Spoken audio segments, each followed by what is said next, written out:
श्री राधा जी ने एक सूआ पाल लिया, तोता पाला, और उस तोता को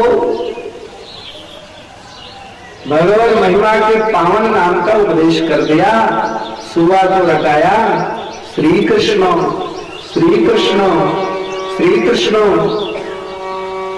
कृष्ण जपो कृष्ण जपो कृष्ण जपो बावरे, कृष्ण जपो कृष्ण जपो कृष्ण जपो बावरे, श्याम जपो श्याम जपो श्याम जपो बावरे, श्याम जपो श्याम जपो श्याम जपो बावरे, कृष्ण कहो कृष्ण कहो कृष्ण कहो सावरे, कृष्ण कहो कृष्ण कहो कृष्ण कहो सावरे, कृष्ण जपो कृष्ण जपो बावरे, कृष्ण जपो कृष्ण जपो कृष्ण जपो बावरे, कृष्ण जपो कृष्ण जपो कृष्ण जपो बावरे, कृष्ण जपो कृष्ण जपो कृष्ण जपो बावरे, कृष्ण जपो कृष्ण जपो बावरे, कृष्ण जपो कृष्ण जपो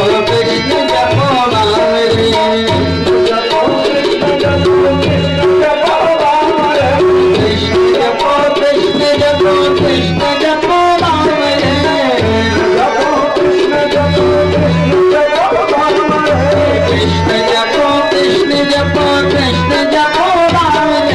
और जब खूब झूम के कहने लगा तो एक दिन किशोरी जी ने सुआ को बुलाया, लाडले तोता, अब तो मुझे ये नाम न सुना। सुआ बोला फिर किसको सुनाए भैया? बोले बेटा ये नाम जाकर के श्री राम वृंदावन में एक गाय चराने वालों बालक है, और वही बालक के किनारे किनारे घूम के यह नाम सुनाया करो। सुआ पहुंच गया और जहां श्री राशेश्वर सरकार गोचारण कर रहे थे, बस उनके ही किनारे मड़रा मड़रा करके श्री कृष्ण श्री कृष्ण श्री कृष्ण। भगवान ने देखा इतना प्यारा नाम उच्चारण कर रहा है, सुआ को बुलाया, हाथ पे बैठाया, धीरे से कुछ करा और बोले बेटा बहुत बढ़िया श्री कृष्ण कह रहा है। किसने बताया? अब किसने बताया? गुरु जी का नाम ही नहीं मालूम, राधा जी का नाम तो इसने सुना ही नहीं है। तो इशारा किया सरकार गुरु जी का नाम तो मालूम नहीं है। चेला जी बोले मुझे मालूम है, तेरा नाम मंत्र अधूरा है, श्री कृष्ण जप कर रहा है, अब तक तो तुम्हें सिद्धि मिल गई होती, लेकिन नाम अधूरा चल रहा है, अब कृष्ण मत कहना। सुबह बोला फिर क्या बोलेंगे? बोले आज से बोलो श्री राधा श्री राधा श्री राधे। अब श्री राधे का उपदेश मिला तो सुबह प्रसन्न हो गया। कृष्ण कहता था जबान नहीं जुड़ती थी, अब तो आसान हो गया, श्री राधे श्री राधे श्री राधे, एक दिन में याद हो गया। भगवान ने कहा यहां मत सुनाना, जो तुम्हें चारा पानी देता है उसी को सुनाना। और आकर के सुबह श्री किशोरी जी के पास पिंजरे में जो बंद हुआ, अब तो सब भूल गया, राधे नाम की मिठास मिल गई तो कौन कृष्ण कृष्ण कह के जबान तोड़े, श्री राधे श्री राधे श्री राधे। गुस्से में बदमाश कहीं का, मेरे नमक खाया मुझे उपदेश करना है, निकल यहाँ से घर से मेरे। अब जा हिमालय पे तेरा शरीर छूटे, अंडे के रूप में परिणित हो जा, बदमाश कहीं का। और सुबह को निकाल दिया, आया हिमालय पर्वत पर और शरीर तो छूट गया, अंडा के रूप में सूखा पड़ गया, बेचारा पड़ा है। अब इधर तो महाराज श्री पार्वती जी को अमर कथा सुनने की लालसा हुई और भगवान शंकर कैलाश पर्वत पे बैठे हिमालय पे, उनके चरणों को धीरे से सहलाया, दबाया।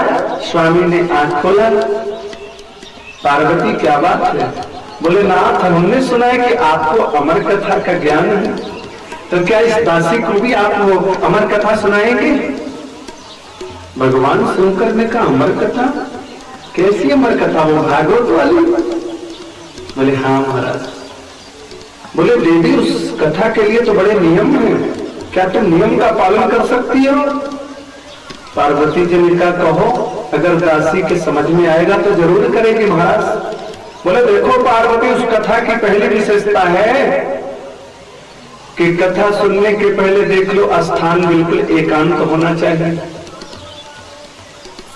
अनाधिकारी व्यक्ति नहीं होना चाहिए। पार्वती जी ने कहा क्षमा करें नाथ, कैलाश से भी ज्यादा एकांत दुनिया में कहीं हो सकता है क्या? यहाँ एक तो आप और दूसरे हम, तीसरा कोई है नहीं, तो क्या आप कथा करेंगे? भगवान शंकर ने कहा और एक विशेषता है, कथा 7 दिन तक होगी, भोजन पानी कुछ नहीं मिलना चाहिए, केवल वायु पी करके रहे। पार्वती जी ने कहा कथा कल से सुनाना, भोजन आज से छोड़ देती हूँ, अब तो सुनाओगे? भगवान शंकर ने कहा एक और विशेषता है, कथा कभी व्यासासन से पीछे बैठ के न सुने। पार्वती जी ने कहा आगे बैठ के सुनूंगी, सुनाओगे? भगवान शंकर ने कहा व्यास आसन से भी ऊंचे नहीं बैठना चाहिए। भगवती ने कहा आप बैठो बरगद की जड़ पे और मैं बैठूं बर के नीचे, तब तो हो जाएगी कथा। भगवान शंकर ने कहा देवी और एक विशेष बात है। बोले क्या? बोले कथा जब होती है तो कुंभकर्ण की पत्नी जी आ जाती है, क्या नाम है? मनीषा जी, श्रीमती निद्रा देवी। वो आकर के ऐसा सिर सहलाती है कि अच्छे अच्छे श्रोता भी सोने लग जाते। तो बीच में अंगड़ाई ना आवे, नींद ना आवे, इसके लिए हाँ जी ओम मुस्कुराते रहना, हाथ हिलाते रहना। मैंने इतना समझ लिया, इसके आगे बताओ। माताएं की हानि कहती ना, छोटे बच्चे माताएं जैसे ऐसे ऐसे रहे, एक राजा कह खात रहन खाजा कह, बजावत रहन बाजा कह। अब ये कब तक हूँ? जब तक बाजा बजता रहा। और जहां बाजा बजना, जहां हूं बंद हुआ वहां बाजा बजना बंद, क्योंकि वो कथा ही इसीलिए हो रही है कि केवल सो जाए मेरा नाती बस। तो आप समझ जाओ ये कथा ही समाधि के लिए हो रही है। और आप लोग सोए तो हम भी सो जाएंगे, और आप लोग जागते रहे, हंसते रहे, मुस्कुराते रहे, इतना समझ लिया आगे बढ़ो, तो आगे बढ़ते जाए। तो बीच बीच में नींद ना आवे, इसलिए ओम हाँ जी इतना समझ लिया आगे बढ़ो, ताली बजाते।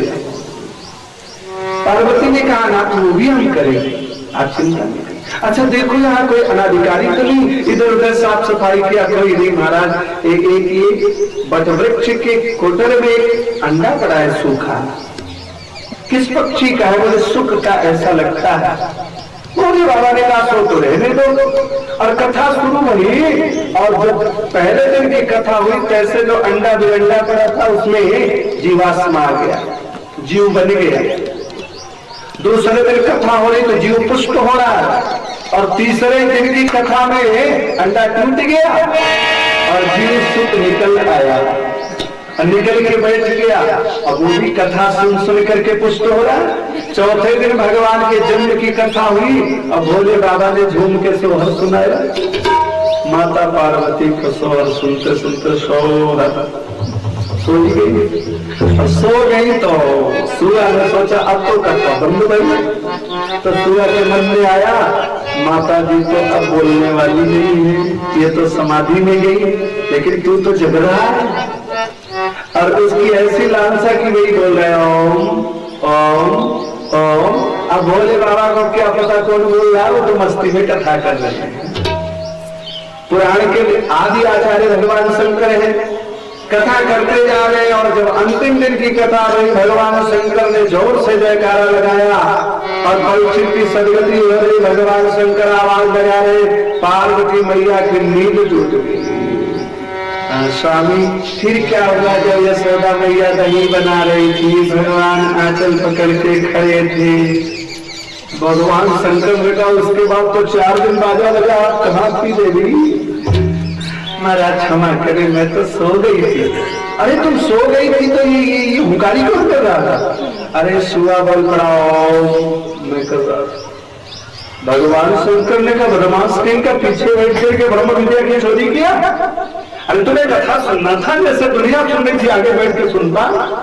अब मैं तुम्हें मार डालूंगा, छोड़ूंगा नहीं। भगवान शंकर त्रिशूल लेकर के किए पीछा, सुआ बेचारा होगा। तड़फड़ाता लड़खड़ाता हाँफता कांपता सम्यक प्रास आश्रम पे आया।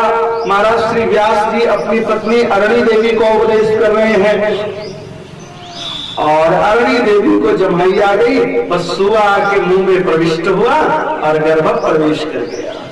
भगवान शंकर त्रिशूल लेकर के आ गए। मेरा दुश्मन आया तो दुश्मनों को मेरे प्रश्रय देता है, गया कहां वो? सुआ कहां गया, तुमने कहां छिपाया? व्यास जी बेचारे तो परेशान, चरणों में गिर पड़े। आशुतोष अवधरदानी आशुतोष्यति जाने स्वामीसम जगदस्य।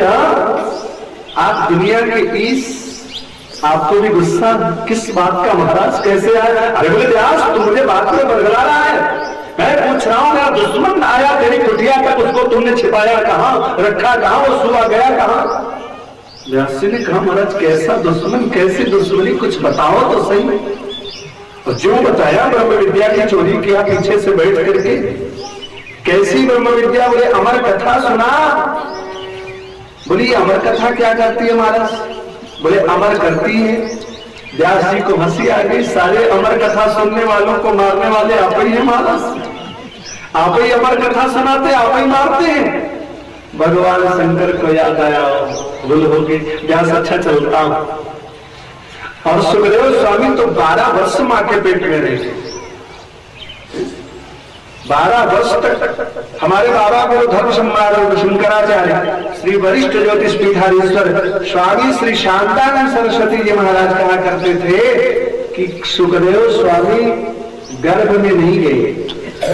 वो तो क्यों, गर्भ में कोई मुंह से जाता है क्या? गर्भ में प्रविष्ट होने की प्रक्रिया मुंह से थोड़ी है। वो तो गर्भवती गुफा में प्रविष्ट होकर के और 12 वर्ष रह करके 12 स्कंदों का आलोड़न प्रलोभन किया है। एक एक स्कंद पर एक एक वर्ष विचार किया है। उस गर्भ में कोई और चिंता नहीं है, केवल पढ़ना है, केवल चिंतन करना है। इसलिए व्यास जी ने गर्भ प्रवेश किया है, वो सुखदेव स्वामी ने। और 12 वर्ष तक जब माँ के गर्भ से नहीं बाहर आ रहे तो माँ को बेचैनी हो गई। व्यास जी से कहा ये बच्चा बाहर नहीं आ रहा। व्यास जी निवेदन किया सुख बाहर आओ, अपनी माँ को क्यों कष्ट दे रहे हो? सुआ ने कहा क्षमा करें महाराज, बाहर निकलूंगा तो भगवान की माया स्पर्श कर लेगी। बोले मैं वचन देता हूं तुम्हें माया नहीं लगेगी। बोले आपके कहने से कोई मतलब नहीं हुआ, साक्षात भगवान आकर के बोले। और श्री व्यास जी ने भगवान श्री कृष्ण का आह्वान किया और उन्होंने आकर के वचन दिया सुख तो बाहर आ, मैं तुम्हें वचन देता हूं मेरी माया तुम्हें स्पर्श नहीं करेगी। सुखदेव स्वामी मां के गर्भ से बाहर आए और जो बाहर आए नालो छेदन भी नहीं हुआ, नेक थाली भी नहीं बजी और तैसे सुखदेव स्वामी मुस्कुराते हुए चल दिए। यम प्रव्रजन तमनुपे विरह का कर आजुहाव। विरह से कातर व्यास श्री द्वैपायन, अरे बेटा, अरे बेटा, अरे सुख ले ठहर जा, अभी तेरी माँ ने मुंह भी नहीं देखा है, अभी तेरा नालो छेद भी नहीं हुआ है, अभी मैंने एक नंदी श्राद्ध भी नहीं किया है। नहीं बेटा रुक जा, ठहर जा, मेरी ओर देख ले, तू मेरे बुढ़ोती की लाठी है, कहाँ सुनने वाली, वहां कहाँ माया का प्रवेश है। सुखदेव स्वामी बढ़ते ही चले जा रहे और बढ़ते बढ़ते बाप बेटा को टहलते 4 वर्ष निकल गया, 4था वर्ष चल रहा है और जीवन का 16वां वर्ष लग गया। नव किशोर हो गए, मस्ती में चले जा रहे और 16 वर्षीय देविया सरोवर में स्नान कर रही है। सुखदेव चले जा रहे, नंगम नंगा, कोई मतलब नहीं। और व्यास जी की आवाज जो सुना देवियों ने, कहा व्यास जी आ रहे, नग्न स्नान कर रही थी, वो तुरंत निकल करके कपड़ा पहनने लगे। व्यास जी महाराज दूर से देख रहे, दुनिया कितनी बावली हो गई। अरे राजा जरा देखो, 16 वर्ष का मेरा नव किशोर सुख इसी रास्ते से जा रहा है, कोई पर्दा ना।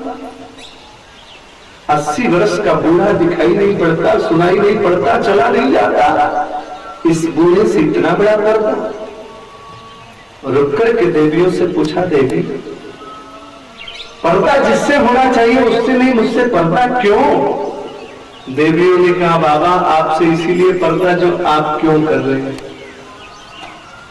जिससे आप पर्दे की बात कह रहे हैं वो तो निकल गया, उसको यही नहीं मालूम कि पर्दा भी कुछ होता है इस दुनिया में। क्या यहाँ तो दिगंबरम वक्त्र विकीर्ण केशम, यहाँ तो धरती और आकाश ही जिसका वस्त्र है, और आपको तो इसका ज्ञान है कि पर्दा क्या होता है, और इन महात्मा को तो इसका ज्ञान भी नहीं। तब तक देखते हैं वृक्षों ने तरवोभिनय दो, उन वृक्षों ने अभिनय दो आकर के और सिर हिला हिला करके स्वागत किया, स्वागतम सुस्वागतम। आइए महात्मन, आपके आने से हमारे इस जंगल की शोभा बदल गई। व्यास जी को ज्ञान मिल गया और वहीं से लौट आए। चिंता में निमग्न होकर के बैठे नारद जी ने आकर के चतुर्थ श्लोकी भागवत का निरूपण किया, और व्यास जी ने उन 4 श्लोकों को 18,000 श्लोक में विभक्त किया, बांटा, बढ़ाया, विस्तार किया, तेने विस्तार करवा, और इतना विशाल विस्तार कर दिया कि चिंता में पड़ गए कि इसको किसे मैं पढ़ाऊं। इसको जब देखा पढ़ करके तो लगा इसको तो उसको पढ़ाया जाए, उसको सुनाया जाए जिसने काम और क्रोध पर विजय प्राप्त कर लिया। आसान है क्या पढ़ेगी? काम और क्रोध पर विजय प्राप्त करना सबके वश की है कोई दुनिया में?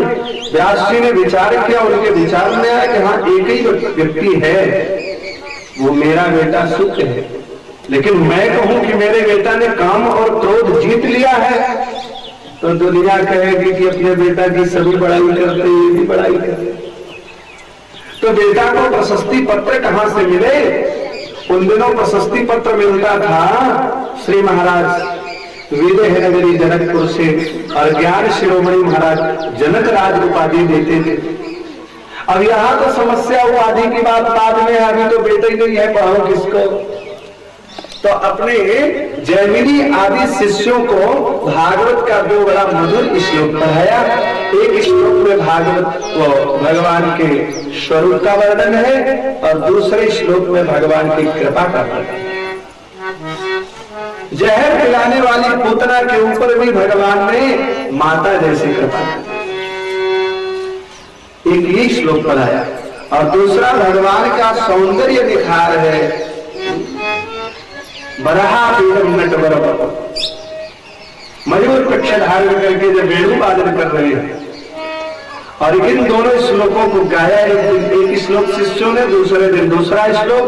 सुखदेव स्वामी उठ के खड़े हो गए, बोले जरा तीसरा सुनाओ। बोले महाराज तीसरा मैं नहीं जानता हूं, हमारे गुरुदेव व्यास जी महाराज ने उनको 18,000 ऐसे श्लोक मालूम है। और सुखदेव स्वामी जो समाधि में थे, जो पिता के बुलाने पर नहीं लौटे थे, वो आकर के पिता के चरणों में प्रणाम करते। व्यास जी ने हृदय से लगाया, कैसे आना हुआ? बोले आप हमें भागवत पढ़ाओ। बोले तुम्हें भागवत पढ़ने का अधिकार नहीं है, भागवत पढ़ने के पहले जनकपुर जाना होगा, वेदांत की उपाधि लेकर के आओ। और वहां महाराज श्री जनक ने सुखदेव स्वामी के काम और क्रोध की परीक्षा लिया, और दोनों देव स्वामी ने आकर के व्यास जी से भागवत पढ़ा। शरीर छूट जाए तब भी यही अभिलाषा रखनी चाहिए कि पुनः शरीर प्राप्त हो और हम भागवत श्रवण करें। भागवत श्रवण करके बाद भूलो मत, जंगल में समाधिस्थ होकर के बाह्य जगत में आकर के और फिर से 12 स्कंधों का 12 वर्ष आलोड़न करो, चिंतन करो, और वो भी पूरा हो जाए तो व्यास ऐसा कोई उपदेष्टा महात्मा मिले तो आकर के उनके चरणों में प्रणति प्रणाम निवेदन करके आप मुझे भागवत पढ़ाओ। और पढ़ने में कोई भी कठिनाई आवे, जनकपुर तक जाना पड़े तो पढ़ करके आओ, जब आपको भागवत का अधिकार हो। ये है स्वल्पावधि में महात्मा सुखदेव का परिचय। और इसके बाद महाराज श्री नारद जी अपने पुराने जन्म का आख्यान गाते हैं, जो ब्रह्मा जी उनको व्यास को उपदेश कर रहे हैं। और श्री परीक्षित जी महाराज का परिचय कराते हैं। परीक्षित जी कौन है? श्रोता और वक्ता दोनों का परिचय आवश्यक है। परीक्षित जी महाराज पांडव वंश में उत्पन्न है। गाथा गाई जाए तो बड़ी लंबी हो जाएगी। कुंती आदि ने बड़ा भाव विनास्तमन किया है। आप इतना मात्र समझे कि परीक्षित वो है, अगर पांडव वंश में ये परीक्षित न होते तो सब के सब पितर प्रेत बन करके आज भी हम लोगों को सताते थे। 18 अक्षौहिणी सेना कुरुक्षेत्र में, वर्तमान जो कुरुक्षेत्र है शमन का पंचक क्षेत्र, इसमें मारी गई और उन समस्त सैनिकों के कल्याण के लिए भागवत श्रवण श्री परीक्षित महाराज ने किया। परीक्षित जी केवल भागवत के श्रोता नहीं है, परीक्षित भगवान के सहोदर भी है। आज तक सृष्टि का क्रम है, या तो कोई माया प्रकट किया। कयाधु जी ने भक्त श्रेष्ठ प्रहलाद को जन्म दिया। सुनीति जी ने भक्त श्रेष्ठ महाराज श्री ध्रुव जी को जन्म दिया। किंवा श्री देवकी मैया ने भगवान को जन्म दिया, कृष्ण को प्रकट किया। किंवा माता देवभूति ने श्री कपिल भगवान को प्रकट किया। तो ये परंपरा है, या तो कोई माता भगवान को प्रकट करती है या कोई माँ भक्त को प्रकट करती है। और इन दोनों में से अगर कोई नहीं प्रकट है तो इसका मतलब फिर राक्षस प्रकट हो गया। अब उसके लिए क्या दवा? कैटेगरी तो दो है, या भगवान को पैदा करे या भक्त को पैदा करे, और न भक्त ही है न भगवान ही है, तो इसका मतलब है कि राक्षस है। तो भक्ति का संचार तो होना चाहिए मेरे। लेकिन माता उत्तरा ने तो कमाल कर दिया। माता उत्तरा ने भक्त और भगवान दोनों को एक साथ प्रकट किया है। जिस समय उत्तरा के गर्भ में पांडु वंश का एकमात्र वंशधर परीक्षित पल रहा था और अश्वत्थामा ने ब्रह्मास्त्र चलाया, परिणाम में माता उत्तरा रोती हुई भगवान के चरणों में आई। भगवान ने इशारा किया, देवी वात्सल्य ले आओ, हम तुम्हारा रक्षण करेंगे। भगवान तो उत्तरा के मामा ससुर लगते थे। मामा ससुर की छाया भी नहीं पड़नी चाहिए, जेठ की छाया भी नहीं पड़नी चाहिए। लेकिन भगवान ने इशारा किया, देवी अगर रक्षण करवाना है तो पहले वात्सल्य ले आओ। अभिप्राय क्या है? कथा बहुत सुंदर संकेत कर रही है। हम अपने श्रोताओं से हर जगह कहते हैं, यहाँ भी कहते हैं, आप वक्ता को वक्ता के रूप में मत देखो, वक्ता को अपने बेटा के रूप में देखो। वात्सल्य का भाव ही यही है।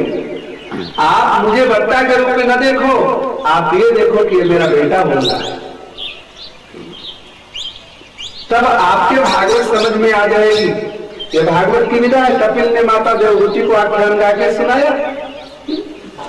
भगवान कृष्ण ने परीक्षित का रक्षण किया जब उत्तरा के हृदय में वात्सल्य जग गया, भगवान को बेटा माना। क्यों?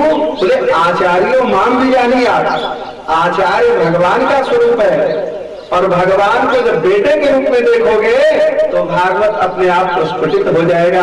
क्योंकि तेरे अंगमयी मूर्ति प्रत्यक्षावर्तते हरे है, यह भगवान की प्रत्यक्ष मूर्ति है। और जब भगवान को बेटा के रूप में मानोगे तो बेटा तो गर्भ में आएगा, गोद में बैठेगा, कंधा पकड़ेगा, आंख दबाएगा, कुछ बात करेगा, जब समझ में आएगा तो वक्ता को वक्ता के रूप में, बेटा के रूप में देखो। माता ने वात्सल्य जैसे हृदय में आया, तैसे ही भगवान बेटा बन करके और उत्तरा के गर्भ में प्रवेश कर गए। और परीक्षित और भगवान घंटों दोनों एक साथ रहे हैं। इसलिए भगवान के परीक्षित जी सहोदर भाई हैं, सगे भाई हैं, इसमें कोई प्रश्न चिन्ह नहीं है।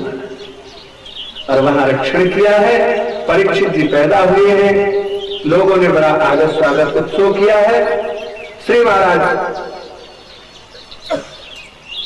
भीष्म पितामह की सदगति के लिए भगवान ने समर क्षेत्र में प्रवेश करके भीष्म के हाथ को पकड़ करके अपना बनाया है।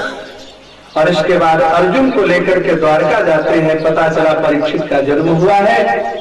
अर्जुन और कृष्ण आते हैं। भगवान कृष्ण को देख करके परीक्षित प्रसन्न हो गया, खिलखिला के हंसने लगा। भगवान ने हृदय से लगाया, कंधे पे बैठाया, कुर्ता टोपी पहनाया, आनंद से परीक्षित परीक्षा ले रहा है। भगवान देख रहा है। कालांतर में कुछ समय रहने के बाद भगवान फिर जाते हैं और अर्जुन भी उनके साथ जाते हैं द्वारका पहुंचाने के लिए। और वहां भगवान के आतिथ्य में भूल करके अर्जुन काफी दिन रह गए। अंततः यादवों ने एक दिन शराब पिया और पी करके समुद्र के किनारे जाकर के लड़ना आरंभ कर दिया। लड़ते लड़ते बड़े मुश्किल में 4-5 बचे। भगवान भी इस परिवार के नष्ट होने पे शोक कर रहे थे। अर्जुन भगवान की पत्नियों को लेकर के वापस आ रहे थे। भगवान ने भी स्वधाम गमन लीला करी और लौट के आ रहे थे। रास्ते में भगवान ही कोल भीड़ बन करके अर्जुन से समस्त पत्नियों को छुड़ा लिया। अर्जुन श्रीहत हो गए और यहाँ आकर के हस्तिनापुर में समाचार दिया। युधिष्ठिर जी ने समझ लिया, जब मेरे जीवन धन प्राण सार सर्वस्व भगवान नहीं है तो हम लोग रह करके क्या करेंगे।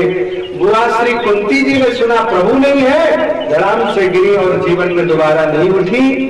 पांडवों ने स्वर्गारोहण किया और नए राजा श्रीमान परीक्षित हुए।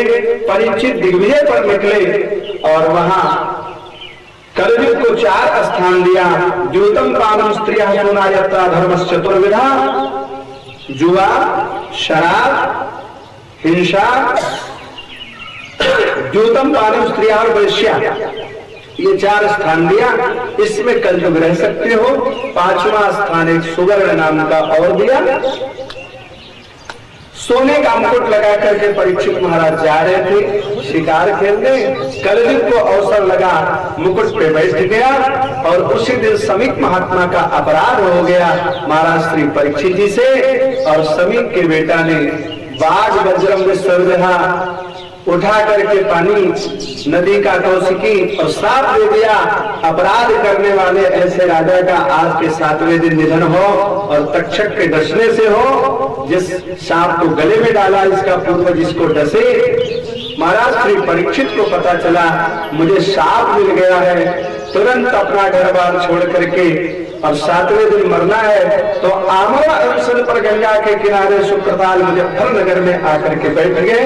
और बड़े बड़े अमलात्मा महात्मा वहां इकट्ठा है।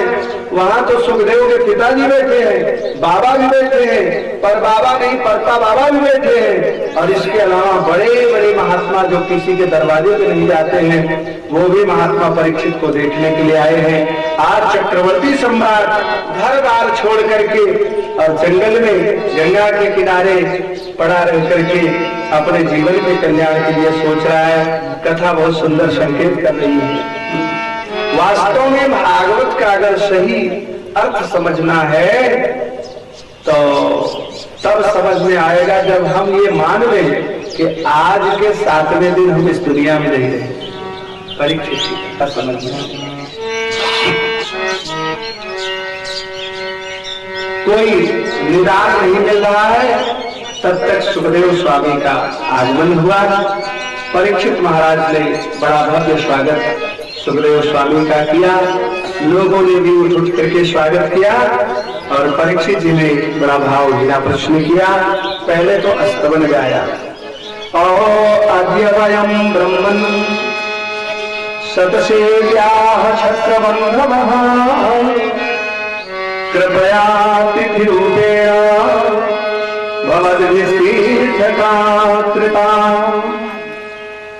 कहते ओ परीक्षित ने कहा ओ सिद्धिं योगिनां परमं गुरुं पुरुषस्य हयत्कार्यं म्रियमाणस्य शरवथा। पहला प्रश्न है परीक्षित का। शंकराचार्य प्रश्नोत्तरी में भी ये प्रश्न है। मैं ये पूछना चाहता हूं महाराज कि जो मरना ही चाहता है उसको क्या करना चाहिए? क्या करना चाहिए महाराज कमलेश जी? जो मरना ही चाहता है उसको क्या करना चाहिए? मृत्युंजय कह रहे हैं तुल्य नहीं करना चाहिए महाराज, इसको भजन करना चाहिए।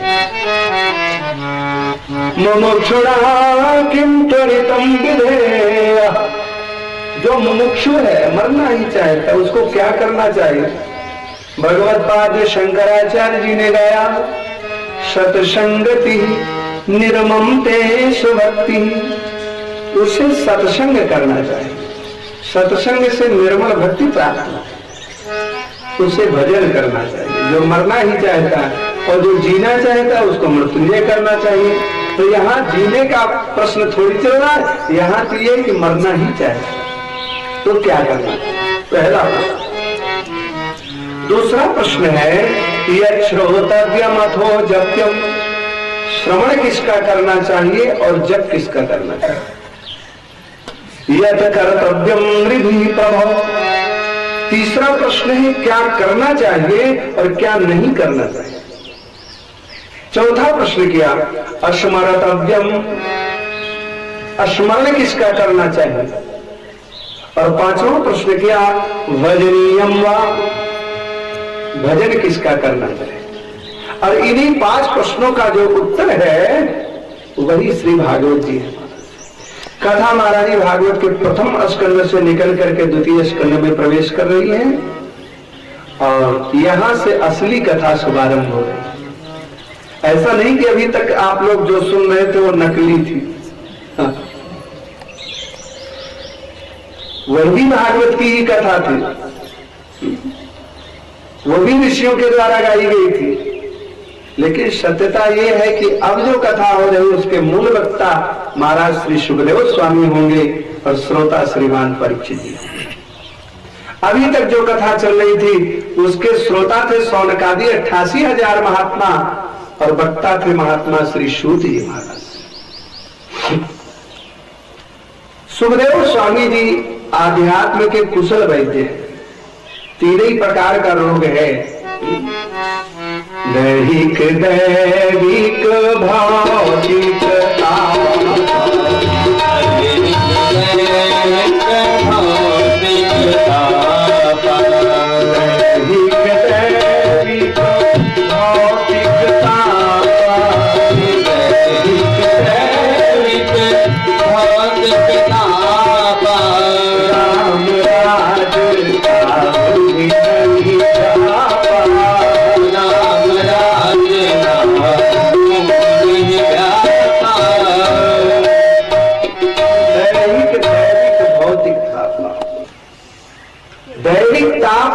जिसको हम आध्यात्मिक ताप कहते हैं और दुनिया का सबसे प्रबल ताप है दैविक ताप। जब किसी के हृदय में आध्यात्म का ताप उदय होता है तो फिर उसको महाराज भक्ति के अलावा कुछ सोचता नहीं है। फिर तो ये है कि भक्ति कहाँ मिलेगी, किस जगह मिलेगी, कैसे मिलेगी, क्या करना होगा, चाहे जितने खटकर्म करने हो वो फिर वहां पधार जाएगा।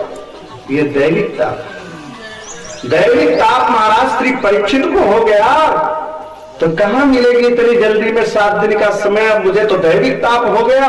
तो तुरंत महाराज पहुंच गए।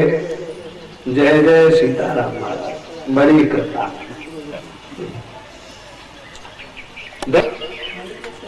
और दूसरा ताप है दैहिक ताप, जो पूर्व पाप के प्रारब्ध वश हो जाता है वो है दैहिक ताप। देह में कोई ताप उत्पन्न हो गया, रोग उत्पन्न हो गया।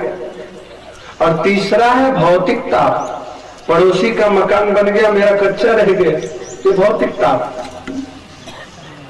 तो इसमें जो प्रथम ताप है दैविक ताप, इसके सजग प्रहरी है महाराज श्री सुखदेव स्वामी। सुखदेव स्वामी ने देखा राजा को दैविक ताप हो गया है, तुरंत नाड़ी पकड़ा है। मैं भी मानता हूं समय नहीं। एक बात बता, राजा खटवांग का नाम सुना है? परीक्षित जी ने कहा खूब सुना है महाराज। बोले मुक्ति मिली? बोले जी। बोले कितनी देर में? बोले 2 घड़ी में। बोले तुम्हारे पास? परीक्षित जी बोले गुरु जी मेरे पास तो 7 दिन है, बस एक खुराक दवा दिया, परीक्षित जी एकदम स्वस्थ होकर के बैठ गए। जवाब नहीं दिया। खटवान को 2 घड़ी में मुक्ति मिल सकती है तो तुम्हारे पास तो घड़ी नहीं दिन बचा है, 1 दिन नहीं 7 बचा है। तुम्हें किस बात की चिंता है? स्वस्थ हो गए महाराज से परीक्षित। और के अब एक बात बताओ राजन, वरियानेश ते प्रश्न, राजन तुम्हारा प्रश्न बड़ा बरियान है। बरियान माने श्रेष्ठ है। क्यों? क्योंकि तुम्हारे लिए ही नहीं है, तुम्हारे लिए भी है। वरियानेश ते प्रश्न कृतो लोकहितं नृप, क्योंकि इसमें लोकहित निहित है। हम कहे हनुमान जी आपका आयोजन बहुत अच्छा है। क्यों? हरि भागवत का आयोजन ऐसा है इसलिए कि आपके लिए ही नहीं है, आप तो पैसा खर्च के सुन रहे हैं और हमारे महाराज श्री मास्टर साहब फ्री में सुन रहे हैं, इसलिए बड़ी आनेस्ते। इनके जैसे बहुत सभी लोगों की बात कर रहे हैं। आप तो पैसा लगा के सुन रहे हैं महाराज, हनुमान जी ध्यान दें, और ये लोग पैसा ले करके सुन रहे हैं। ये बड़े प्रसन्न थे ना, हमने कहा इनकी भी थोड़ी बात हो जाए, नहीं सोचे कि मेरी बात तो नहीं कर रहे। अगर वो निश्चित है, अब मान लो चलो 100 साल ही मान लेते हैं, तो 100 साल में 12 घंटे का दिन और 12 घंटे की रात। अब 12 घंटे की रात में एक स्वस्थ प्राणी जो नौजवान है वो न्यूनतम 6 घंटे सोता है। बूढ़े और बच्चों की बात छोड़ के कर रहा हूं हमारा, क्योंकि बूढ़े तो और ज्यादा सोते हैं लेकिन नींद नहीं आती, चारपाई पे पड़े रहते हैं। और बच्चों को नींद आती है, सोते रहते हैं ज्यादा, 6 के बजाय 12 सो जाते हैं। तो कुल मिला करके अभिप्राय तो इतना है कि अगर 6 घंटे ही हम मानते हैं तो 100 साल का 1/4 माने 25 साल तो केवल सोने में निकल गया। मैं 25 साल गुल्ली करने में पीठ का परिवार में निकाल बचा 50 या 25 दे दिया, नाराज होंगी। अब तो फिर जीवन इनके अधीन हो गया। ऑफिस से आए और कहा पानी दो, तो पहले खड़े हो जाओ, पहले क्या जरा पानी दे, पानी दे, भोजन बन गया, चलो भोजन कर। अभी तक एक बात बैठ जाओ। अब 25 साल तो केवल महाराज हुक्म अदुली में चला गया, खड़े हो जाओ सो खड़े हो गए, बैठ जाओ बढ़े गए बैठ गए, ऑफिस जाओ ऑफिस गए, हिसाब दो हिसाब दे। बचा कितना मरा? केवल 25 साल। और जो 25 साल बचा उसमें भी 20 साल तो गया गजाधर कल्पास करने में चला गया, मंत्र जंतर लेने में। बचा कितना? हनुमान जी यही इतना बचा जो आप कर रहे हैं। और इसमें 2 दिन निकल गया, 5 बचने वाला है महाराज। केवल 7 दिन आपका है, बाकी तो सब आपने इनको दे दिया, इन बच्चों को दे दिया, घर परिवार वालों को दे दिया। आपका अपना क्या है? आज आप अपने हिसाब की एंट्री करवा रहे हैं, और वो श्री भोलानाथ जी कृपा।